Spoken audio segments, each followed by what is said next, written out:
Chukua mandazi. Ametoa love language ya msuka nini? Sasa chukua hiyo link. Tuone.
Every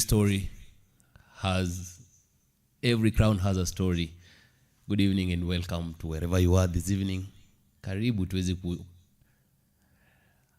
welcome tuweze kuingia katika makala especially jioni hii leo of my story. Here we have a guest on standby will be telling us about her story. Will also be taking us through whatever it takes to wear the crown that she's putting on this evening. So join us in this discussion this evening.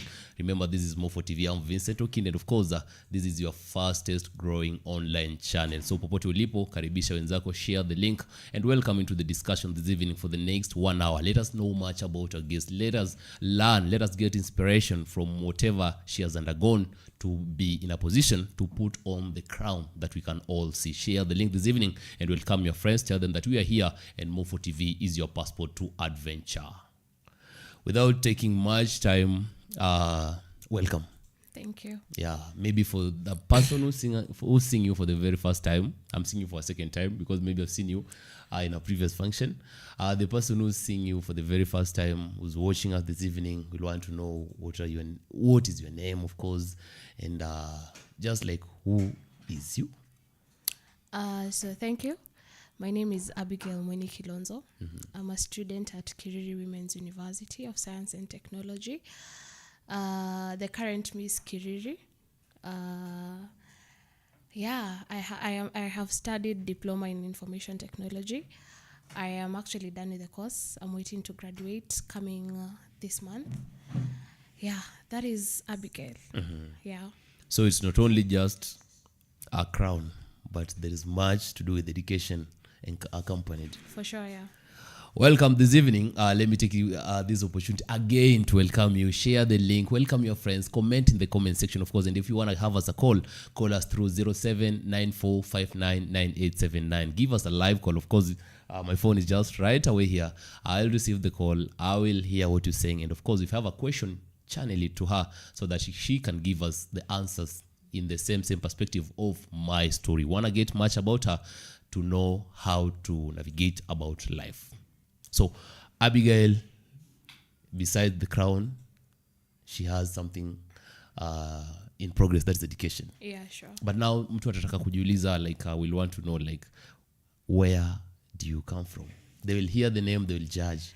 But right now tunapatanga mtu anaitwa jina, but it doesn't actually speak louder from where he or she comes from. True. So as my name says, Abigail Mweni Kilonzo. I am a Kamba. I come from Machakos County, but I was born in Kiambu County, raised in Nairobi County, studied in Machakos County again. Yeah, and I've also finished my campus education in Kiambu County. So my life revolves around Machakos, Nairobi, and Kiambu County. Three counties in one. Yeah. Thank you. Now, going to earlier bringing, of course, like we are born in different families, we are born in different societies, and we choose different careers. When you are still growing as a young child, did what you're doing now really reflect in your life? Like, ulikuwa ule msi kupenda mafashion, ama labda kupenda labda masomo? Not really. Who I am right now and who I wanted to be when I was young are two different people. So nikiwa mdogo, I used to say I want to grow up and become a dentist. So as time goes by, interest yangu came into technology. So in a way, like my mom used to say, Abi, you like going through my phone. Ata password sijui kuambia, but umeshafungua simu. So she's like, definitely she'll just try something like IT. So in high school, I also took ICT. So primary umesoma Ukambani ama okay, Kiambu? primary sana nimesomea Nairobi. But I shifted from one school to another. So I studied from tulikuwa nafanya baby class. So baby class during that time. Yeah, class 4. So I did it in sasa unajua nafanya I think grade 1 hizo vitu. So I did it as a day scholar. So nikifika class 5 I opted to go for boarding. So nikaenda boarding, kafanya boarding hadi class 8. So boarding kaanza mapema kabisa. Very early. I think sasa hapo ndo independent woman ilianza. But yeah, your boarding school I went in Kajiado County. Nikasomea huko nikamaliza. Joined my high school at Kiambu County, Thogoto. Nikatoka hapo nikaenda tena Machakos, sides Kithioko. That is where I finished my high school. Yeah, ndo sasa nikakuja nikajoin now Kiriri University last year. Staying away from parents, did it give you a certain character that you can see, like ukikaa na wenzako you feel like some of them are still attached to their parents, like well bado uko primary ama labda umesonga high school unapata like mtu akikosewa tu maybe she's easy to report to mom and whatever. Did staying away from your parents at a younger age give you a certain additional character? Yeah, it actually did. It taught me to be confident and also stand by my word rather than just going to rely on so and so and so and so, because I was trained to be strong by myself, because itafika a point in life where I will grow up and maybe go away from my parents and come maybe to university, and I'd have to make decisions on my own. without necessarily depending on my parents. So it taught me being strong, cause pia challenges ziko. Na si kila time ukipata challenge unakimbia kwa mzazi. Zingine you have to solve them by yourself. So yeah, it taught me how to be strong, confident in myself. Yeah. Something I never had. And how about now the movement from one county to another county? Unapata like kwa ule mtu ambao amezaliwa Mombasa kwa mfano, kama yeye ni Mdigo ama labda yeye ni Mgiriama, anajua tu Kigiriama as a basic language, Kiswahili of course, and maybe Kizungu. So you kutembea kutoka Macha, uingie Kiambu, uingie Kajiado, uingie Nairobi kidogo. Nairobi is for all. Yeah. Has it maybe added you an advantage?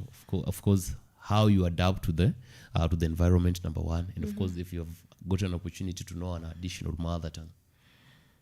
Okay, vile nimetravel hivyo, remember a school does not only contain, maybe because nimeenda Kiambu nitapatana na Wakikuyu peke yake. It contains Luo, Luyas, Masais. So ungepata I will spend most of my time with now people outside my language. So kidogo unakaa unamwambia nifunze hii ati mnasema nini kwa lugha yenu.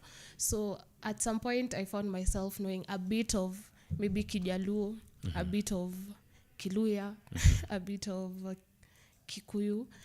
But yeah, it has also been an amazing thing because we learn from each other. So at least mtu haezi sema any wrong word in her language na umesikia mahali. So it helps, inasaidia sana. Yeah. Now unapatanga kwa ule mtu amefanya hizi movement here and there, at the end of the day zinamletea effects. Like maybe unapata you are in, acha niseme in the previous recent era, tulikuwa tunaenda na class as in grade, but seme like mimi nilikuwa class 4, nikasonga nikatoka, acha niseme Nakuru nikaingia Kiambu, si ndio? Unapata like ili ni affect because labda I had to go a class back because of the new environment and whatever. Did this movement from one county to another one like affect you in matters education progress?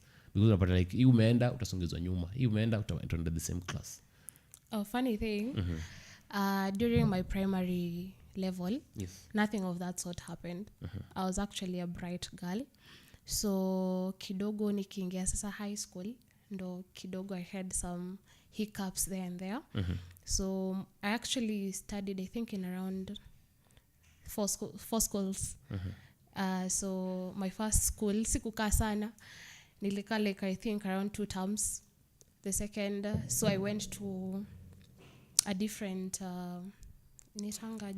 nilitoka 844 to IGCSE. So I went for homeschooling. Yeah, homeschooling is the word.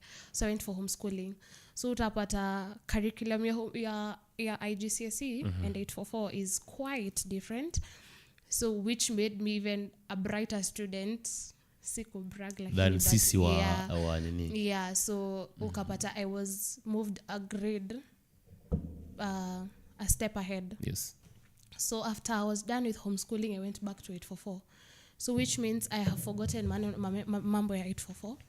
And I'm already in the British curriculum. And things in the British system is very different. So kapata nikiingia now in my last school for me to finish high school, I had to step back to Form 1. So yeah, so which means nikiwa British curriculum nilikuwa Form 3 in their system, in now 844 system, but in their system I'm in grade 10 now. So kapata nimerudi Form 1 so that I could catch up with Form 1, Form 2, Form 3, Form 4. And that was after during a period ya corona. So napata in 1 year umesoma 2 classes. So yeah, it actually affected your part in my high school life mostly. The fact that I just had to go back to Form 1 and restart again. Yeah. So having a touch of the two parallel education system, what would you prefer? Like what would umeka kwa nini moja na CS education inaitwa magambo sijui magombe ama what would you advise? Like honestly speaking, I do not want to side with one system because every system, no matter how good it is, it has its flaws. Because basically, sasa, I'll give you an example. Yeah, in British system, Kiswahili yao kusoma ni una translate to Kizungu, and that is it. So you tell me uta translate ngombe to cow. Yeah, and in 844 there is that deep explanation, chemistry, sijui practical, sijui kuna nini. Zote ni poa, but zote ziko na flaws zake. So the way ile njia mtu anataka kuchukua ni hiyo basi. Lakini in matters exposure, because having having came from home, started boarding at an early age, you're now starting to adapt to be alone, to handle some of the mini problems alone. Yeah. Can we say like also having a different touch of education system, can we say is also a big opportunity for you in matters exposure? Yeah, it actually, it really exposed me. And then another thing about it was, if you got a certain maybe grade, unajua huko hakukuwa na B plus ati B minor. It is just A, B, C, D, E, F. Alafu I think kuna G ama ni U, whichever.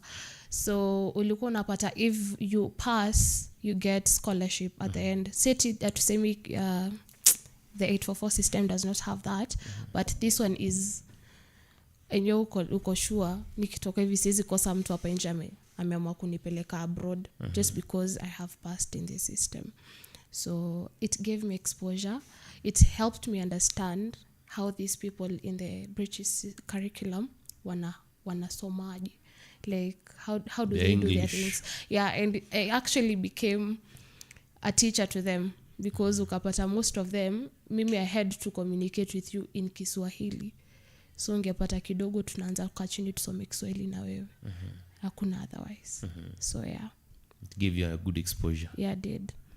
I don't know where you're watching this discussion this evening, but I believe you're in the right position to share the link. It will come your friends. Tell them that we are here and we are having a very candid discussion with Miss Kiriri. Right?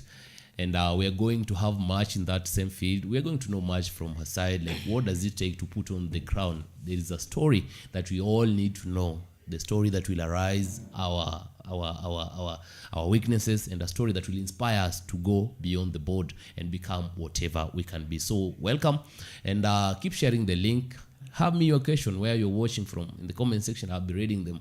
And of course, if you want to make a call or you want to call us direct, call us on 07 94 59 98 79, whether through WhatsApp or normal call. Tuta receive simu yako na utaulize swali lako moja kwa moja bila ya kukua na tashwishi yoyote. So welcome, I'm Vincent Okinda, and we are in the mid of discussion now, having gone, leave alone now the primary level, you are at the high school level. This movement from one school peer to another one, at some point like it limits you, it kind of limits you, I'll say, because like you are in a certain school where it is majorly based on education. Because wase wengi kama mimi utapata like I never got an opportunity. Any person, so I never got an opportunity ya kukuwa very committed na ball, kwa sababu the school where I was, kwa mfano tu, I'm just saying kwa mfano, utapata like they were majorly education based, right? But unapatanga shule nyingine they prioritize a certain activity in the school. So wewe umetoka hii shule moja umeenda hii shule nyingine, does it like did it affect you in matters your passion, the development of your passion, development of who you are as a person? So I'd say I am okay. One thing I believe I am favored by God, by man. Anywhere I went, they could see the potential I had. Now, okay, wacha niringe tu kidogo, but in school I used to be the unaona wala tu unasemanga ameshine sana. So I used to shine in academics. I also shined in extracurricular activities. Yes. So I was a great student. I was also a great performer outside class. And anywhere I went, I could first prioritize academics first, because happened I think most teachers could point that this student, that is where they could start with.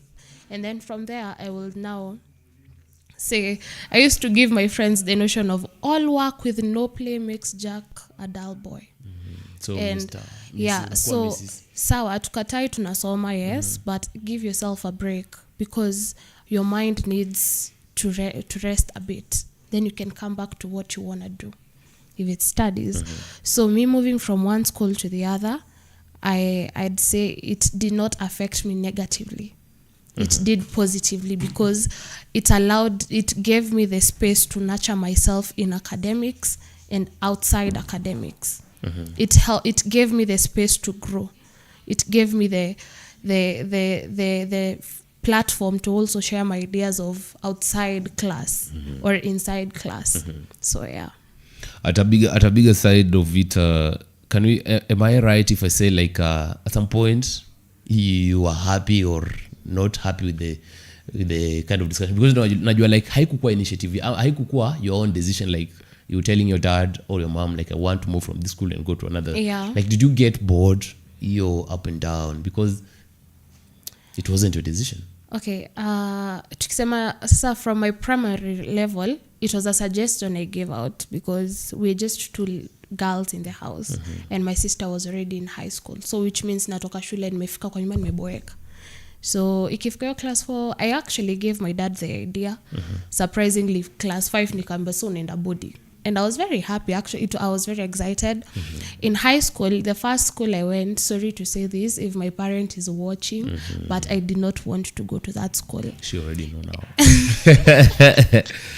I never, and I think one thing about me is if I am not into that space, siezi kaa for long, honestly speaking. I think my body just inakatana nayo.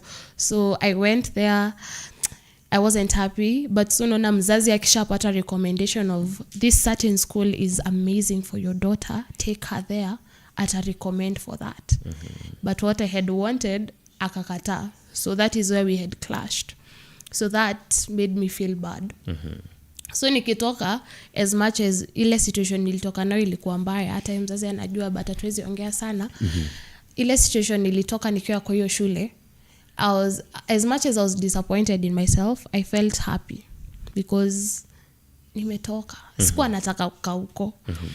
And the minute now she suggested on homeschooling, I was in for the idea. Because I mean, naenda center for like 3 hours nasoma, or the whole day hakuna ati navaa uniform, or like, you know. So the second school was amazing, the third one was also okay. Now the fourth one was, now so you ndo start tutasema hiyo, now she hit the rock, aliamua like now she selected something that I loved. Now that part was because she questioned me about it, because unajua kwa mdogo mzazi hizi kuambia ukienda hii shule utakuwa sawa nayo. She can't ask you that. It is normally her automatic decision. Yes. So this one, she consulted with me. She told me, I am thinking of this certain school. It's called Perijane Girls. I'm thinking of this certain school. And I know the owner. So nikakumbuka, now the owner was also a very good friend of the family. I'm like, that is the school I want to go to. So akasema ni sawa. So when I went, I was so happy. So me, the thing is, if I'm happy with the place, I will surely make sure I'll stay there. If not, yeah. That applies, right? Yeah. All right. It applies in other stuff, right? Yeah, it applies in other stuffs. For that person who's also watching, anajiuliza, now you've maneuvered all through in primary, in secondary, okay, let me say in the secondary education, because there's a mixture of the normal Vincent curriculum when alienda through, and now the other British. Yeah, for sure. Now, which year is this that you now done with the secondary education, and how is life now starting from that point? You're putting aside the tafis, socks, and whatever. I was done with high school, I think the year 2023. Yes. Oh, so it got 2025. Yeah, so the year 2023, that was the year I was done with high school. Many will ask, watashanga, hey. But yeah, that was the year I was done. Hiyo ndo nika set aside tafis, box, kila kitu. Now I venture into the real world of now getting into campus, getting to know what is this, watu ongelelea campus. So yeah, the journey from there is that normally there is normally a transition between high school and college. Yeah, for sure. Ndio. Yeah. Unapata kama mse tuseme a normal person too, let me use myself as an example because sitajikasirikia. Unapata mse kama mimi nimemaliza and then kuna labda mtu ameniambia niende nimchungie ng'ombe kidogo. Yeah. You know, you trying just to maneuver and try to detach from parents. Yeah, sure. You get it? So how was it for you? Did you just today you are done with your bulks, the fees, the socks, and whatever, and then after 2 days joining the tertiary institution? What happened after I was done with high school. I was talking to my cousins and I'm like, unajua nikimaliza high school lazima nipate jobo, nianze kupata ka salary kiasi, because I was aiming for just having a phone, a very good phone. So I'm like, ni mkisikia jobo mnitie, saizi I can do anything. Kwanza sana unajua hauna restrictions zile za mzazi. Ukiwa campus unaweza sema hata hiyo ya nyumba naendea. So long as maybe you're getting that 6k a month, it's something for you because you don't have so much responsibilities at hand. So around January 2024, now last year, my cousin called, kaniambia, there is this job I want to leave and nataka kukuachia cause umadhe hana time ya kukaa bila mtu. So I'm like, yeah, give me the contact of the lady. At this point, had you joined the tertiary institution? Not yet. So she gave me, we talked. So I was supposed to report maybe kama on a certain day of the week was on Thursday. I was supposed to report to work on Thursday because alikuwa natoka Wednesday. So my mom was like, you know what? During this time, go say hi to your grandma. During the 3 days before you go to work. Go say hi to your grandma because najua ukianza kushikana na pesa ama kazi, labda hata tutakuona. And she was saying true. Alikuwa anaongea kusema ukweli sasa. So I went, nikaenda huko. So my mom called me on Thursday, akaniambia, I have actually thought, do not report to work. Do this, stay with your grandmother because pia hakuwa na feel for your time. So I stayed for a while. That it had at some point, yes. I think she knows. Sorry, mom. But yeah, so it wasn't bad staying with my grandmom. Yes, but unajua pia at times, if maybe you've set your mind to do something by this particular time and maybe it does not go as planned, you feel bad. How did your sister understand about this situation? My sister was not around. She was because in she was the immediate to give you an opportunity. Yeah, but she was in campus already by that time. So I just used to call her and I'm like, may wanna go back home, but if mom does not want me to, if she does not want me to go to work, I want to go home. Say tushago kulikuwa kubaya juu ilikuwa season ya kuharvest, kuna maembe, so unaweza panda juu ya mti kule maembe. But unajua tu mambo ya mashambani, kuna kazi sasa. Maembe tu, yes, kuna kazi pia. So during I stayed with my grandmother for like a month. I think now it was almost my birthday and I'm like, I'm not doing my birthday at Ushago. That is a lie. So I called my mom and I'm like, you know what, I want to come back home. I have stayed with Shosh and I'm glad I stayed with her, but kindly let me come home. I even cried. I'm pretty sure nakumbuka nililia. So akona new day kidogo. So I went home. We stayed February, March, nikaka nyumbani. So around April, I had gotten a message from Kiriri. Yes. So the thing is, when we were in high school, Kiriri sent us success cards and used to write a list of the ladies who want to join Kiriri and a scholarship. So that is a benefit I get from Kiriri. They give people scholarships. So I had written my name and my mom's number. So akatuma a message that I need to go and get an admission letter from their offices. So I was like, now finally, since nimeanza kupata hope ya kuingia campus. Which month is this? This is March. Last year. Yeah, that is March last year. So April ikafika around, I went up on March ikaenda kuisha. Got my admission letter. Now we waited for April. I joined Kiriri at around April 26th, if I'm not wrong. Nilisema kuna kaa nyumbani pia. Because hata na kaa nyumbani nifanye nini? Eating mom's food, maybe you're not even doing anything that is helping, maybe kwa nyumba or something of that sort. So I opted to just, let me give myself these 3 months, the 4th month to engage with song. I tend to believe like how you did the detachment, staying alone without the connection of the parents, back-to-back communication. It really affected you past this. because now you're feeling like you don't want to stay with the parents. It's just as they go out, you come in. As they come in, you go out. Bypassing. I think sasa ni ile unaona sasa ile face ya kwanza kujiona umekuwa mkubwa sasa because ulikuwa na ID, right? Because you feel I have my ID now, I think I can now hata naweza enda sasa ni apply job mahali hawezi kataa kunipea kazi, but like I came to understand hata ujione mkubwa aje your parents still plays a very big role. So I was in that nini ya stuck kukaa home, nafaa kwenda shule, nafaa kufanya 1 2 nini parenting out, atupatani mahali kupatana, atupatanie labda kanisani basi. But yeah, that is how it was. Yeah, while in those 3 months, did you now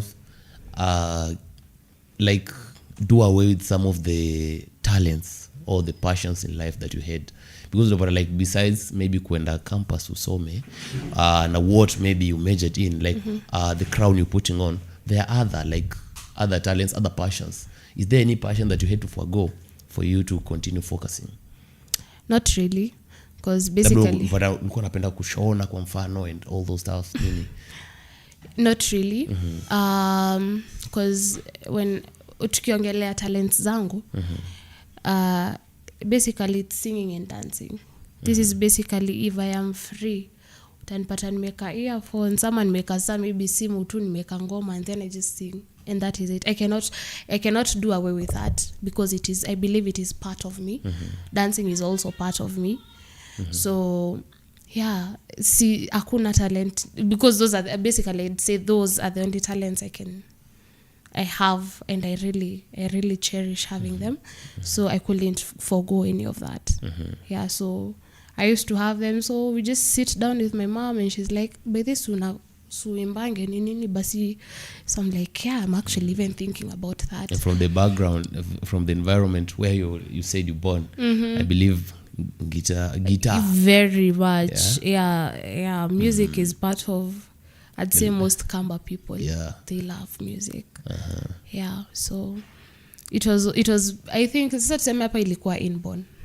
Yeah, it was an inborn thing. Saizi umeingia saizi sasa, back then last year umeshaingia campus and you are there set and ready to encounter different situations of the campus life, the campus episode. So like you are very much ready. How was the feeling now, like towards what you do? Kwanza hapo kwa kuchagua course, did your parents take help you in decision making, or it's an inborn decision or a passion that you felt like I want to do? I'm asking this because many a time you find like watu huwa wanakaa, watu wakishakaa ama labda ama sisi kama macomrade tukishakaa chini, unafikiria like nataka kufanya hii course ni fresh kijiji. Number 1. Number 2, nataka kufanya hii course so that you can just feel worthy being like the person you are. So at this juncture, like your course selection, you did it on your own or your parents played a part? Remember earlier I said that earlier I said that my mom used to mention napenda simu sana hadi naeza hack. So I'm like, by the way, ni idea mzuri. So basically tukichagua course, I was with her. I was still debating because I'm like, hey, IT kweli?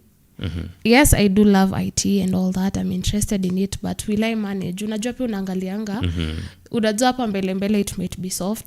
Alafu kienda mbele kidogo yanze kuwa ngumu, anze kusema sasa sijui mbona nilichukua hii course.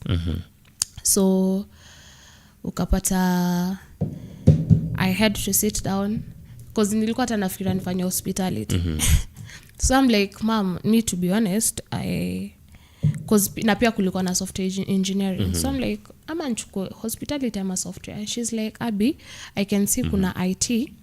First start with IT and then from then tutajua vile kutakuwa. If you want to advance, then it is fine. It is okay. So I selected IT with her. and at least this time she also had like unajua the thing is as time goes by I think wazazi wanajuanga saa we should communicate with our kids. Usianze kusema ati hii diploma hata nimepata ni ya mzazi nampea. Acha niende sana nifanye beauty because that is what you want. Many comrades. Yeah, and I've had most people say that. Mimi hata nimefanya course juu mzazi aliniambia acha sana niende nifanye beauty and you're like, oh wow. So I'm glad that we took part to do that together and understand each other. She understood your passion. Yes, she understood it, and I also understood her on her side pia cause she gave you a history like, yeah, she told me hata alikuwa nakana niambia imagine Abi wewe kutoka kitambo simu yangu mimi hata ni kama I think anajua pin yake M-Pesa but hajui kai nimejisema anyways but yeah she used to tell me wewe hata inaweza fika point you start hacking things because I nashangaa vile you get my passwords and I hardly show you my passwords because she could change like after every 5 minutes nimeshika tu simu yake and I will just find it. So after are you still finding out to this level? This time hata hizi feature ina haja feature ndio anajua nitajua tu. So how do you get to know? Literally nitasema sitaki ajue. All right, nitajisema. Okay. Sitaki ajue.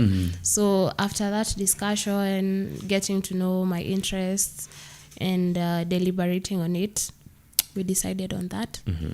Yeah, and here I am. I'm waiting to graduate. Yeah, it's a big mileage, I can say. True.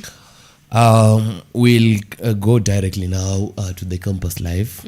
I know you don't have 10 years experience, but sure. For the few years you can attest, you can get to know like this deals this way. But now according to your professionalism, yeah, people or comrades tend to drop courses a lot, yeah, at an early stage. Waskinga like hiyo hapana, and then unapatanga sha change. Wengine wanabadilisha wanaambia mzazi, wengine wanabadilisha waambii mzazi. Yeah. Unaelewa? Like they do it secretly, they pursue whatever they think is right for them, yeah. And then at the end of the day they go shock their parents. But then for you, did you find like IT being a home where your mind can easily navigate and give you the best, or you found it a bit of ikitu ni ngumu mzazi? Honestly speaking, masomo si rahisi.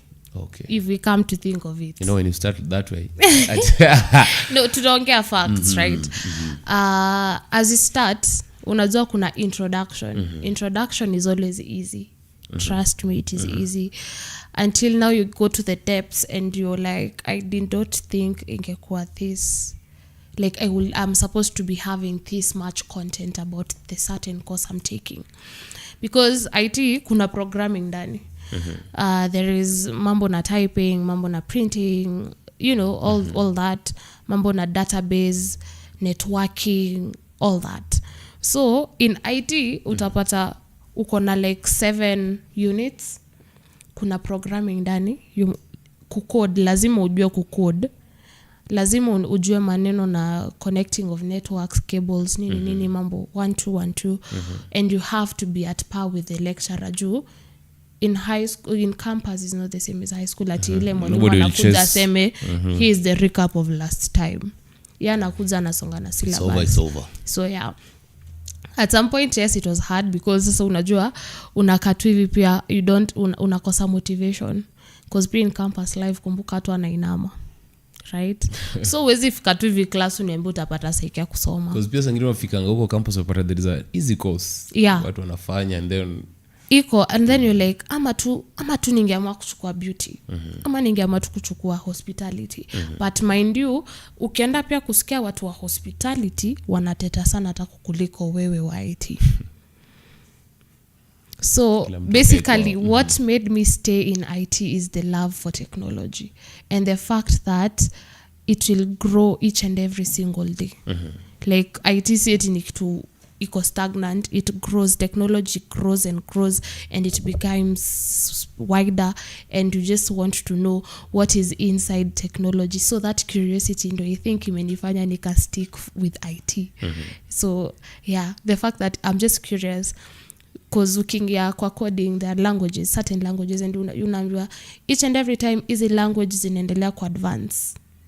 unapata you can create a system with AI kidogo utakaka usikie kuna sijui language gani ingine. So that curiosity of getting to know hii na hii ndio imenifanya nikaka kwa IT. So yeah. Now at this point you have now developed a different passion out of books now. Yeah. There is this modeling. When did it get a lot of power? When did it get a rise in you? This is a journey I started when I was in high school. Now in my school in Kithioko ndo nikuja kumaliza form 4. So it all started, I was in form 1 now.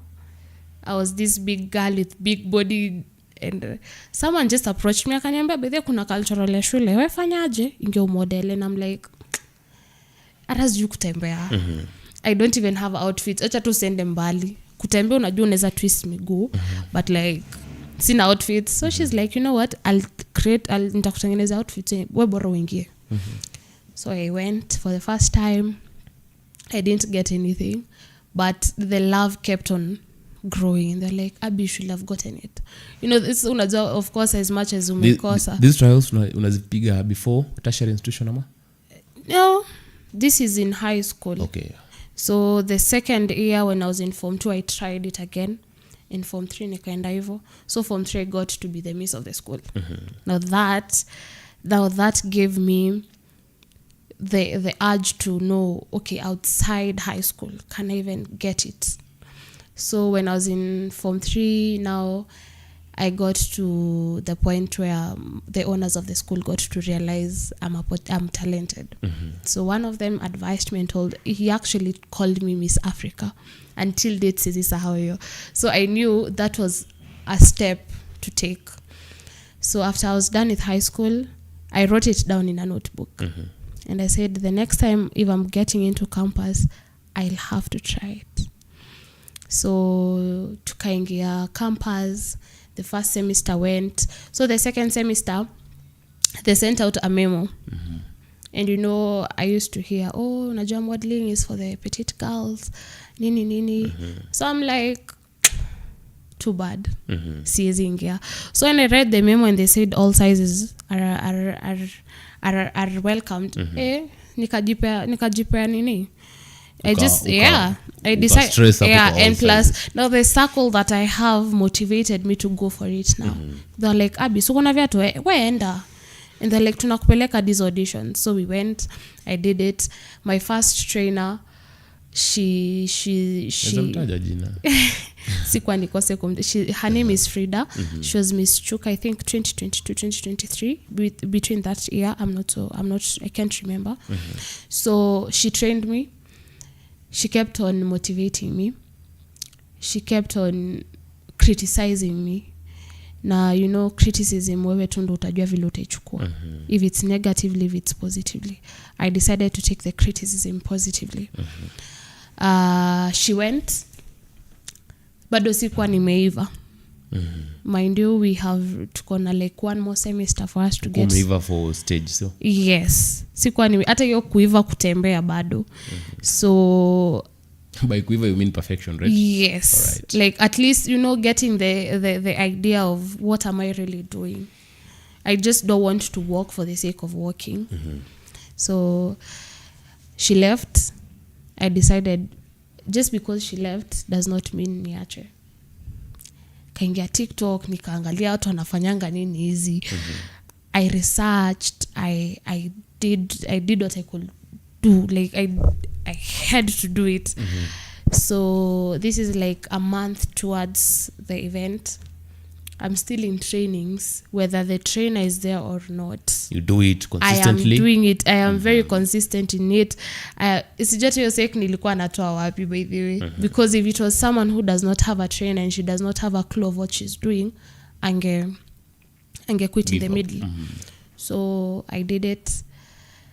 Sikuwa bado yet nimeiva, but like at least I knew I am going somewhere. Because you know you just don't start as a perfectionist. You start from somewhere, you start from scratch. And I believe that was my scratch. That first platform is kwa the Kiriri Cultural Day was my scratch. Maybe to a greater level. So she heard that I was gonna contest, the trainer now. She called me and told me, Abby, may believe in you because I've seen you work, I've seen you train yourself, I've seen you umejiskuma, so kindly go for it. So at some point kidogo nilikuwa nasikia because competition is stiff. Hata mwenyewe ukiangalia wengine unajua nimeuma nje. So that was it. I gave myself hope. My parents supported me. They encouraged me every single day. Viatu zilikuwa zinararuka, tunaenda tunanunua zingine. Because of the parents' Yes. That drove me each and every single day. And the fact that I knew I had genuine support. Unajua kuna ile support ya mapepe tu juu wameona unafanya wanakupa tu mapepe, and then you knew kuna genuine support. And the genuine support was from my family. That was like the acceptance and willingness. Yes, to and they were hand. like, you know what, if this is what you want, then go for it. We are supporting you. So yeah, that is how I got to this place. Was there a stage fright? You're like, you're contesting and you have those people, quote unquote, like they are failures of many stages and they want to capitalize on this stage. And at some point, kuna mtu ame contest more than even 10. But for you, this is a major one. Yeah. You've done it on your own. You've researched the moves. You've researched even the wares, of course. Yeah, of course. And now you're going for the big stage. Yeah. Was there any stage fright, or where did you manage to harvest your courage? Damn. This was tough. Tukianza tuacha tu nipeane story at this day. I was very ready, by the way. I slept at around 3 a.m. Juu bado nangangana hii kitu lazima ingie into my outfits must come to Perfection. Yes. Najua sina walk, maybe hiyo poa yenye maybe wanatafuta, but I must have that outfit.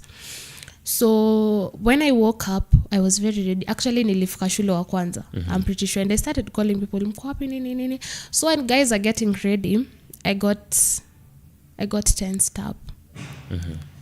I cried. I really cried because just release the emotions. I think that is how I release my tension. So nile tu, we usually have a tent where we change and all that. So unaingia unapata mtu amechapa makeup yake ya pesa mingi. Akona those designers in line. And I knew I only had my friends.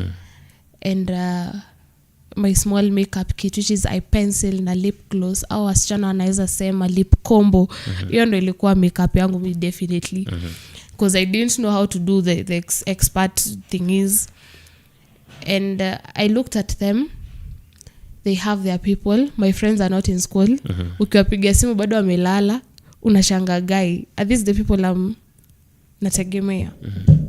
So I cried. I just went out of the tent, nikalia. And I called my mom. I actually told her, "Nifanyeni aje, msikuje." They were planning to come and I had you. told them to come. Both mom and dad? Yes. And my best friend, because sistangu hako around. So nikampigia simu nikamwambia, mimi siwezi kudanganya, mimi nasikia nimeshtuka na sioni nikimake. Fanyeni aje nyi msikuje. So one thing my mom told me was, Abby, you want to tell me hiyo masaa yote umekaa chini umetafuta outfits, umeenda sijui wapi, umehaya, umefanya, and then umenitisha pia pesa, and then you want to tell me you want to quit? It's a lie. I am coming. We are coming. Actually tunakuja na lazima nikone kwa stage. Nikikukosa sijui tutafanyaje, but tutapigana. So bado sikuwa nimetulia. Honestly speaking, I called my sister because my sister is also a very good close person to me. And I'm like, honestly speaking, I am scared. And hanzo umeshtuka nini msichana? And I'm like, wewe ungekuwa hapo wande wasichana wanapaka, because I think that is those two vitu tudogo ndo inasumbua wasichana huko nje. I'm like, ungekuja uone watu wako na outfits, hadi wako na designers, mimi nangoja mabeshte zangu. Akaniambia, you know what, Abby, I have known you for the longest period and I have known you to be the most confident girl ever. So hakuna vile utaniambia pia mamako ametoa pesa alafu unasema una quit. Nafaa kuona runway. Mimi najua sitakuwa, lakini nafaa kuona runway. So I met this lady. Her name is Kaitha. I call her, there is this name I call her. Damn, nimemsahau, but I know she's called Kaitha. I met her and she's like, are you okay? On the very day. No? Yes, on the very day. I don't know her, nini. So I met her and she's like, are you okay? So najua lazima udanganye uko sawa. Akaniambia, I can see it in your eyes, you're not fine. Why are you crying? Mbona unashtuka?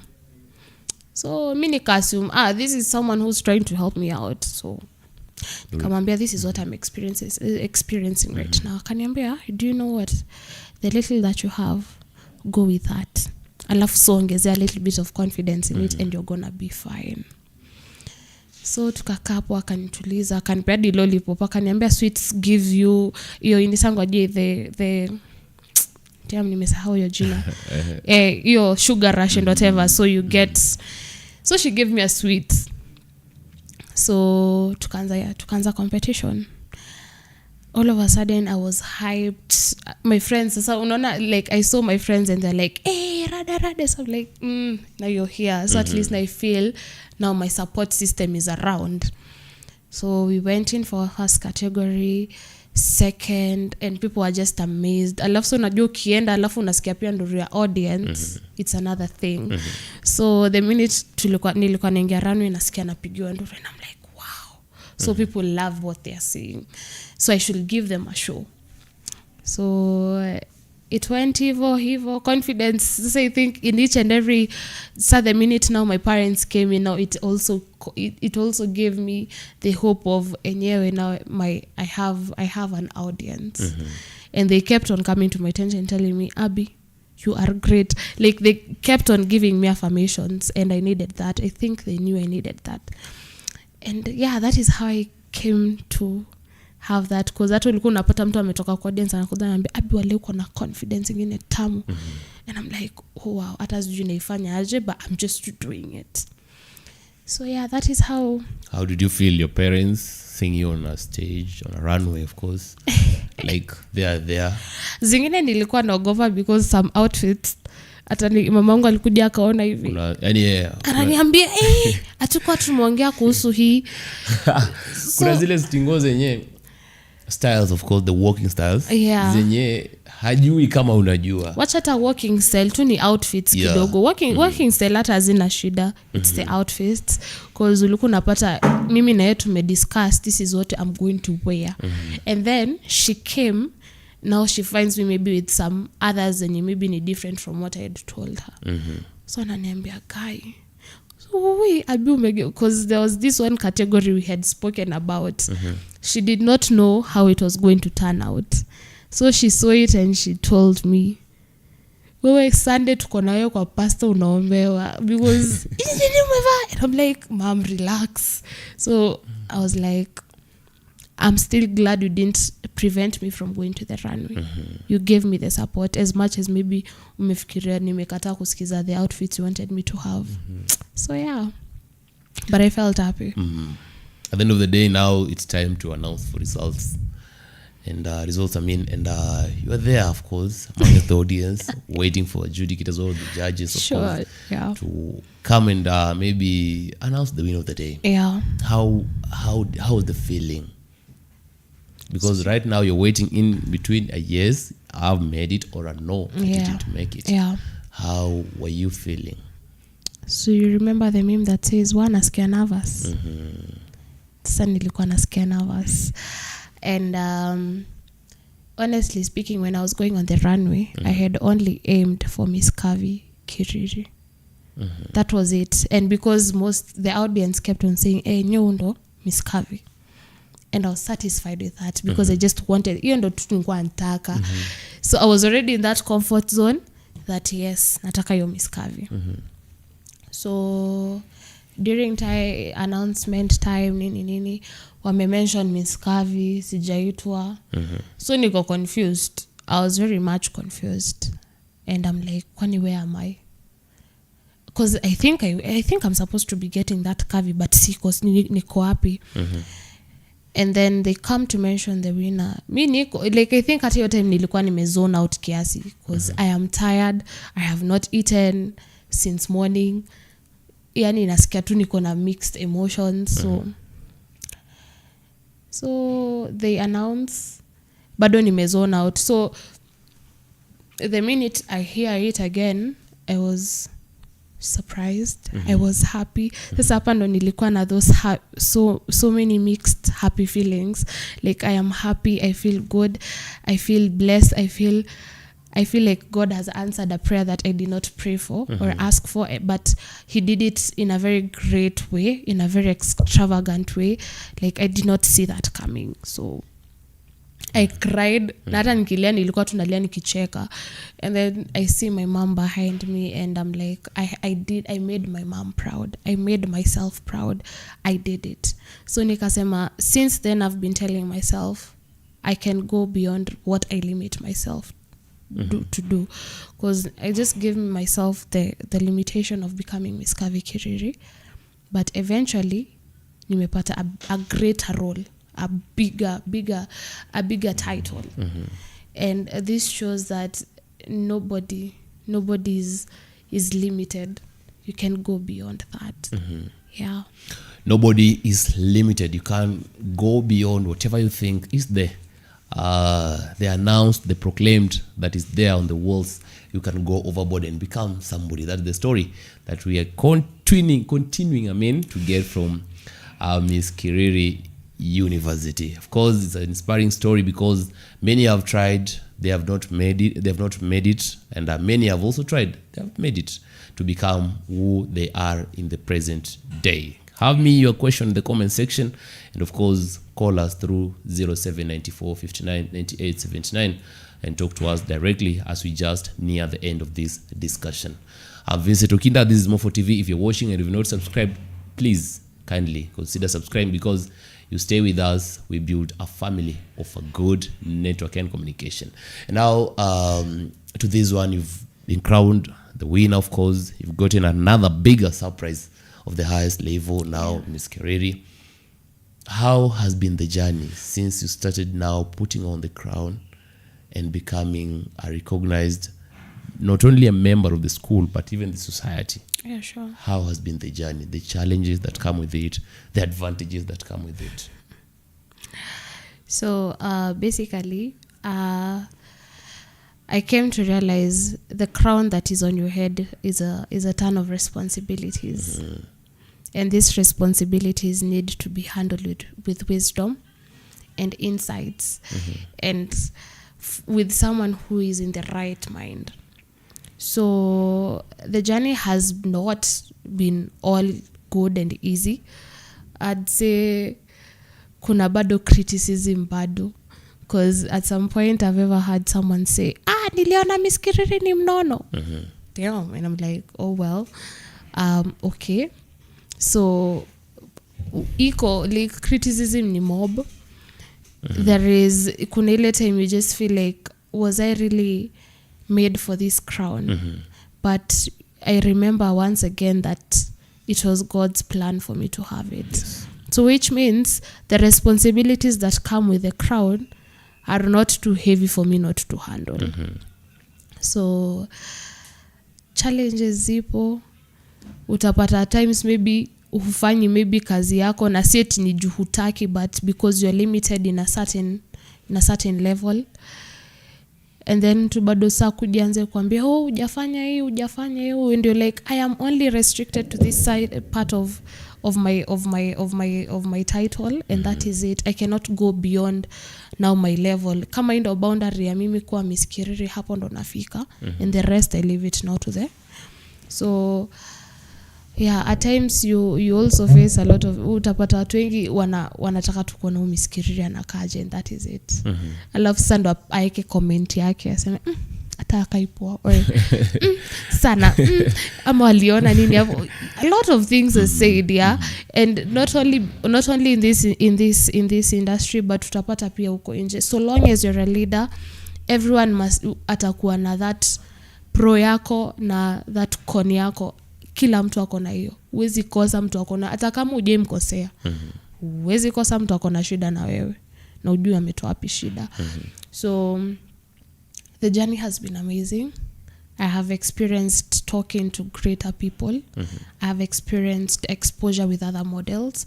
I've experienced getting to understand the industry better, because as a newcomer, tuseme as a fresher in the industry, kuna mtu anaweza kuona and they take advantage of your situation as a newbie. So you get people who lead you correctly, na wengine they lead you astray only because they feel like that is what they want to do. So yeah, I am glad that I've gotten all that. The fact that I have sat, I got the privilege to sit with anaitwaje jamini, his name is Mark. He's from the Embassy of America. And we got to have a sit down together. We talked. I heard his side of the story. I got to learn a lot of things. And I'd say, man, nimepata education mob through the industry also. Aside from academically, life in the industry now, I think at some point someone taught me that in modeling, it's like your life is like plated as a model.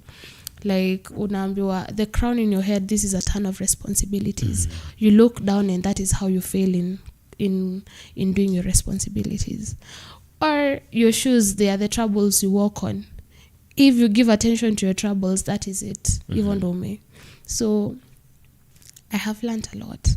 Yeah, I'd say it has educated me in a lot of ways. Yeah. Does both side what you've gone through give you a motivation to continue doing it, to continue contesting on different stages, on different like big stages, of course I can say? Does it encourage you continuing doing it? And of course, what is the future of IT in your journey? So tukianza na modeling kwanza, it has motivated me to go to creator platforms because you never know who is watching. Huwezi jua umekanyaga hiyo runway, maybe umeenda kufanya maybe a certain compete for a certain title. You never know if you're gonna get a brand that spots you and says, I wanna work with this one.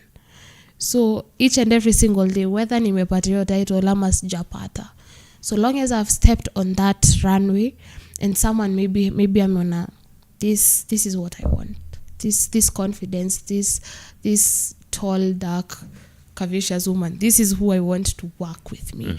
You never know what you attract on that runway. So that gives me motivation each and every single day.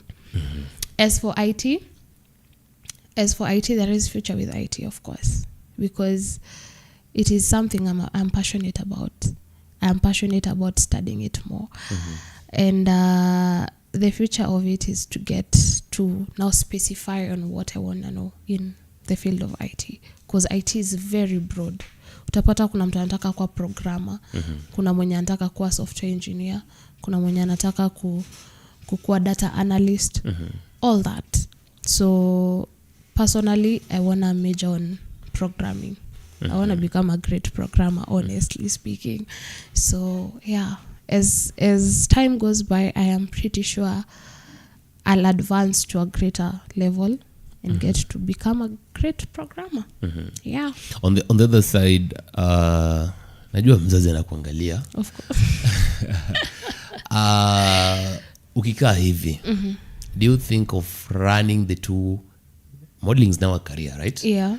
Running the two careers parallel, or you think of integrating them? Because I'm asking this in this direction. I don't know if this number calling, I don't know if kama unapiga kwa niaba ya kuweza kuchangia, jamani, have me a message before you call. I think I'll be in the prime position to receive a call, knowing that is all about talking about this. I was asking this question. Looking at yourself, unajua sometimes unapata the modeling part of it, the career now, gives you a bigger name, a bigger brand that can't allow you kuonekana na watu tu mitaani hobela kwa Kiswahili watasema, sio? Yeah, sure. And then it pushes you to a point where hata masomo unasimamisha kidogo. We have seen it. Yeah. Sijui, I don't know. But unapata like the modeling career inakupatia jina, it gives you a bigger platform, it connects you to a bigger world. Unapata like it puts you in a corner where you don't just like feel okay walking freely on streets and just meeting people anyhow. Ushakuwa brand kivyako. Yeah. But now you have something your parents took you to school, sacrificed, and then made sure that they are giving you a comfortable environment for you to become somebody in that field. How are you feeling about this? Are you going to integrate them so that they work pamoja? In a manner that I work from Monday to Thursday, for example, and over the weekend I participate in auditions. Maybe you'll have some classes teaching people how to go about it, or maybe you're just planning them zikwe parallel.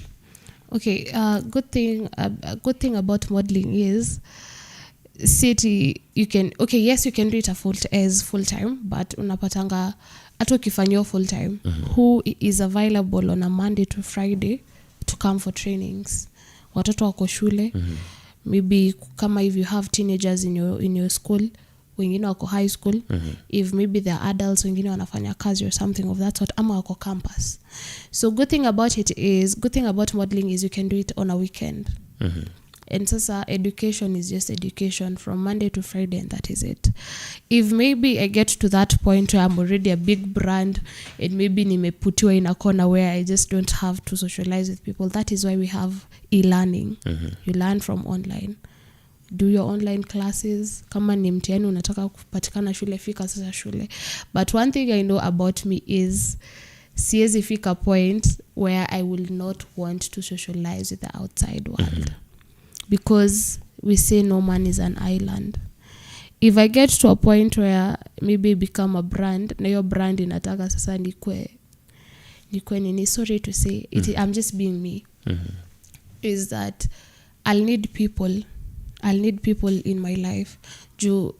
Honestly speaking, if I do not go a day maybe talking to someone, neza geuka cheesy, because I talk. I love talking to people. I love networking. I love sharing ideas with people. I love knowing how do I feel about a certain situation. We need each other in this life. So if I ever get to that point in life, I'm pretty sure I'm gonna make sure they work pamoja. They have to work at some point. Hakuna vile itafanya, zote zinaweza fanya. That both can happen at the same time. I feel kama ile kitu, right now people are after the bag. Of course. But like modeling is highly paying. Like the other day, there's a TikToker, I won't mention the name, who said like whatever TikTok gives her is much than normal teachers earning. True. Do you feel like ukipata hii the future of modeling, it will pay, of course, and it will pay handsomely, if they call it. But now there's that thing which defines you, the IT side of it. Are you going to settle for what defines you, or are you going to settle for the bag? Tricky question. Because upatanga watu wengine, congratulations, you're waiting to graduate and move to the next level. But then upatanga watu wengine wakishaingia, maybe they are blessed differently. Anaingia field, akishaingia field, different exposure, different stages, unapata like asha boom. Masomo simama kidogo. But for you, congratulations, waiting the graduation. But now the bag and what defines you, what comes first on you? Of course, I need the bag, because the bag will help me get what defines me. Okay. Una get, because tuseme sahi sina I don't have the bag for me to get IT, like to get an upgrade on IT. Una get. But the minute I get the bag and I'm still interested, because masomo haiishi, trust you me, and people out here, no matter how rich they are, utapata mtu tu bado amerudi shule. Regardless, because maybe hiyo time that bag was not around. So akasema, let me first chase this bag. Now once I am settled and I feel like now this is enough, I can now go back to school. Now that is it. If maybe IT right now haiwezi niletea kitu kwa meza sahi, and maybe modeling does, let's do modeling, earn from it. If that time comes when now I have done enough, I need to go back to school, ikifika, I now go back. Hiyo time ikifika, I can now go back. Wacha nipitie maswali mawili matatu hapa, au maybe the comment section before we wrap it up, because I believe it is a discussion that is centered around giving us a future to those who are futureless, of course, and giving us a lot of inspiration that we can do it regardless of where we are born, regardless of the high levels we've gone. We can do it at the levels God has granted us this evening. So, and of course, in the comment section, there is a common name that I don't know. Lakini kama utakuwa unamjua, anasema Jacinta Mulwa. Is it the mom? Yeah, that's the mom. Okay, anasema that is it. Alafu King Failer anasema Miss Kiriri all the way. Ryan Maura anasema ako on huyu. King Failer anasema tunarudi kuchukua fee. Sijui anamaanisha nini. But now there's a serious discussion here from Jacinta Mulwa. Anasema kwamba I recommend that energy for someone or institution that is in need of such energy. I think she's proud to see you with this energy. And then anasema kwamba kudos Kiriri Women University, kudos pageant. Anasema pia I tried throwing her to crocheting. We Jacinta. Lakini unajua vitu zingine labda si azikuwa zangu. Yeah. I know she tried. I know you tried doing that. Yeah. But when some things you feel like they're not for you, they're not for you. So I'm sorry. Okay. Georgie Ha anasema bwana Okinda I need. Thank you Georgie Ha. Alafu Jacinta Mulwa anasema and the foundation is a question mark. Oh, she's speaking about a certain foundation I'm starting. Thank you for reminding me of actually. So I'm actually starting a foundation. It is called Heart for Her Foundation. This foundation basically wants to major on mothers in the hospital who have given birth, because unapatanga in most situations unapata mother fulani ameenda hosi ama amepelekwa hosi na ameachanishwa hapo with no items for the baby, with no with all that, yeah. So my aim was to start giving donations to mothers in the hospital, and my first target is Pumwani Hospital this coming October 27th. Yeah, that is when I'll be holding it. So I'm still in need of essentials, and if anyone is interested in giving out, I am in for getting them. So I think Neza drop maybe number after this. Then so it's a foundation that I want to start, and it's not something that I want to do one time. I want to reach out to every mother, at least 90%. Yeah, at least 90%. Yeah, so it is a dream that I am trying to achieve, and hopefully I will achieve it. So basically that is it. That is it about the foundation. So thank you, Jacinta. Thank you, Bob. I think for the sake of Mofo TV, or I can say we are very much open to another discussion concerning the foundation. Yeah, sure. Anytime you feel like you want to pass any kind of information, make it a home. Yeah, for sure. We are offering that from us now. Thank you. I don't know if this number 0788 ends with 541. Don't know if you're familiar with it. Not really. Maybe anaweza kuwa mzazi anapiga na kukosa kuchukua. I don't know if you're calling through that number, call again, and I think we'll be in the right position to receive your call. But as we just finalize this, Abigail, kuna yule msichana mdogo ambaye anakutazama, anakuangalia right now, even when you walk, what you post, what you do, anakuangalia, and then wakati ambapo anakuangalia, she wants to become somebody again. She wants to become somebody in the same category you're doing. Would you say modeling pays? Is there any salary you receive at the end of the month, ile ambao unalipwanga unaambiwa hii ni yako ya kila mwezi? Okay, modeling does pay. Kuna mshahara, sio? Mshahara iko okay. Alright. So yeah, mshahara yuko depending on now umeenda under which management, because kila management iko na their ways.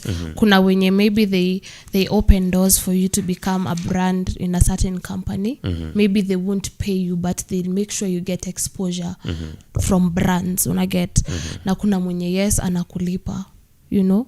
So each and every organization has its own way of nurturing its models. So me, I'd say if you're really into modeling and you want to do it, then go for it. Because ukilalia sahi, you can't tell me you want to become a model at 40. I mean, try it. Anza sahi. And yeah, I will also recommend, I also have a friend who's starting an academy of her own. So yeah, she's also looking for people she can nurture. She's a very good friend of mine. Well, we're actually running it together. Yeah, it's called Royals Academy. So yeah, come on, Asaka model, go for it. It's something that pays.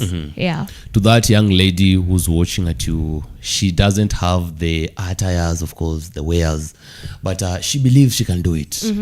What is the best advice you can give her? She doesn't even have those connections, but she believes she can do it.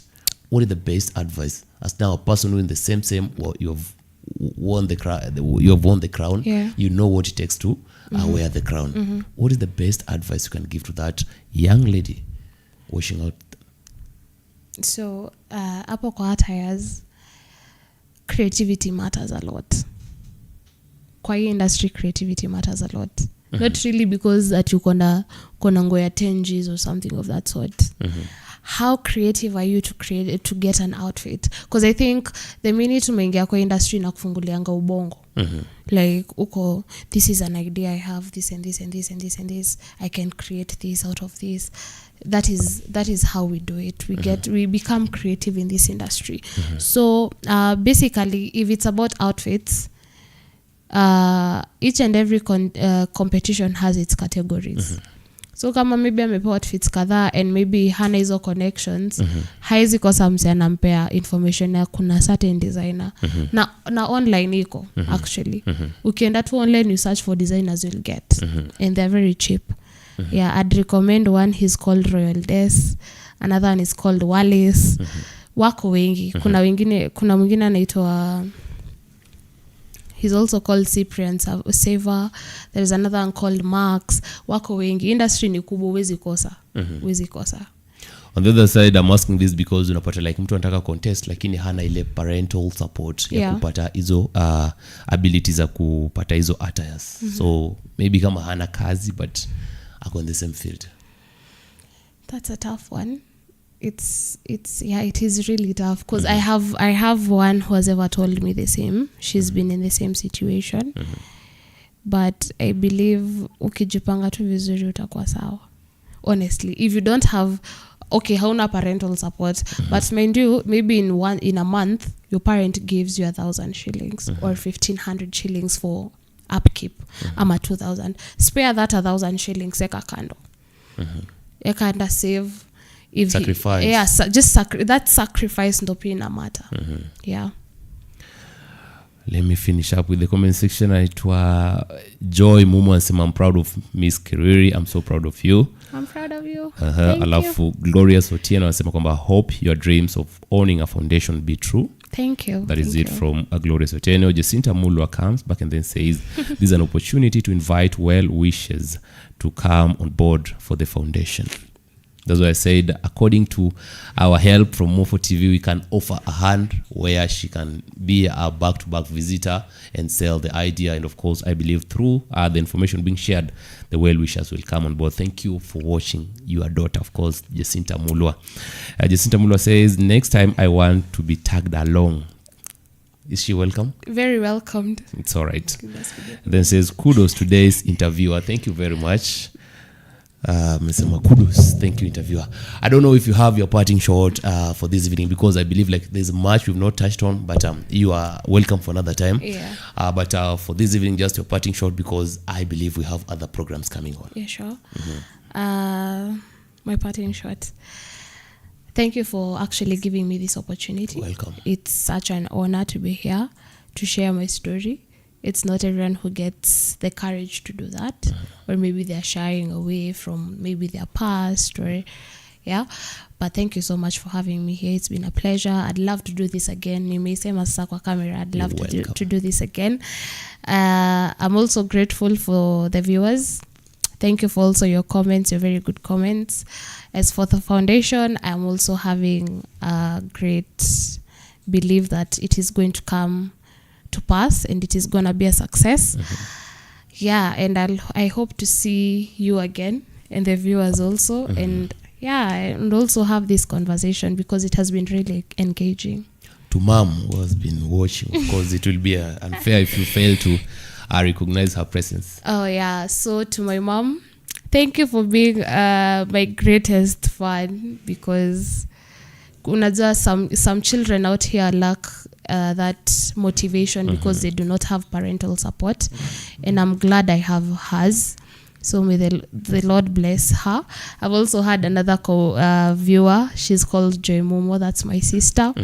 Thank you also for being one of those greatest cheerleaders in my life. Yeah. And I'm glad we're going to tag my mom next time. Yeah. Thank you very much for also keeping an eye here at Mofo TV. It's been pleasure, of course, sharing the big story from Miss Kiriri. And of course, she has given us what it takes to wear the crown. As you know, every crown has a story. That is the story she has been sharing to us. I believe this is meant to inspire you, to educate, and of course to motivate you. You are out there, you are struggling through the same industry, but you don't have a way out. The story is meant literally to educate, to of course entertain you, of course, at some point, and of course give you hope if you had given up in same direction. Niseme asante kwa kuweza kutazama channel inayokuwa kwa kasi zaidi. Usitazame na ukaondoka bila kusubscribe. Mofo TV is your passport to adventure. I'm Vincent Okindo, and of course, don't change the dial, because in a count of 15 minutes, there is another episode that is coming courtesy of Ryan Maura, aka Madola. He has one of the greatest guests in the Nairobi CBD. The man we've always waited with the bench. They are here this evening to shed some story that will also inspire you and help you grow in whichever the direction. Usiondoke. In the next count of 20 minutes, we are coming back. Thank you very much. Keep it at Mofo. Subscribe and share the link.